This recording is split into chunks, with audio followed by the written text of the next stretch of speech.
के तपाईँले कहिल्यै ख्याल गर्नुभएको छ तपाईँले नयाँ इयरफोन किनेर ल्याउनु भयो तर नयाँ इयरफोनले पनि राम्रोसँग काम गरेन। एकातिरको साउन्ड कम आउने भयो, कहिलेकाहीँ चाहिँ एकातिरको साउन्ड नआउने भयो।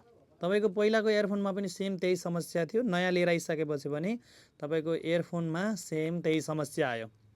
अब यो विशेष गरेर मोबाइलकै समस्या हुन पनि सक्छ, तर सबैभन्दा मेन कुरा चाहिँ के हो भने यो मोबाइलको समस्या भन्दा पनि अरू समस्या यहाँनिरबाट हुन्छ। कहिलेकाहीँ बच्चाले बिगारिदिन्छन् अथवा चाहिँ आफूले चलाउँदै पनि बिग्रिन सक्छ।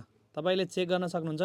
सिम्पली तपाईँ आफ्नो मोबाइलको सेटिङ्समा जानुहोस्, त्यसपछि स्क्रल डाउन गर्नुभयो भने यहाँनिर एक्सेसिबिलिटी छ नि, यसमा गएर हियरिङ इन्हान्समेन्ट छ नि, यसमा गएर तपाईँले यहाँनिर तपाईँको लेफ्ट साइडमा बडी छ, तपाईँले यहाँनिर हेर्नुभयो भने। अब यो इयरफोन अनि हेडफोन लाउँदा मात्रै यस्तो समस्या आउँछ।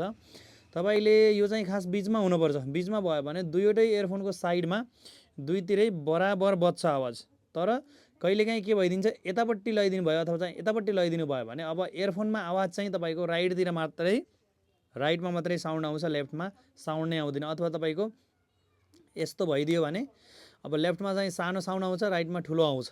तर यो खासमा कहाँ हुनुपर्छ, बिचमा हुनुपर्छ। यो समस्याले गर्दा हाम्रोमा आउने कतिपय इयरफोन किन्न आउने साथीहरूको मेन समस्या भनेको यो हुन्छ कि धेरै जसो साथीहरूको। त्यही भएर एउटा कानमा नबज्ने जुन समस्या आउने साथीहरूको चाहिँ यो समस्या हुन्छ। यो भिडियो तपाईँको लागि एकदमै काम लाग्छ। यो तपाईँले सेभ गरेर राखिहाल्नुहोस्, बिर्सिन सक्नुहुन्छ।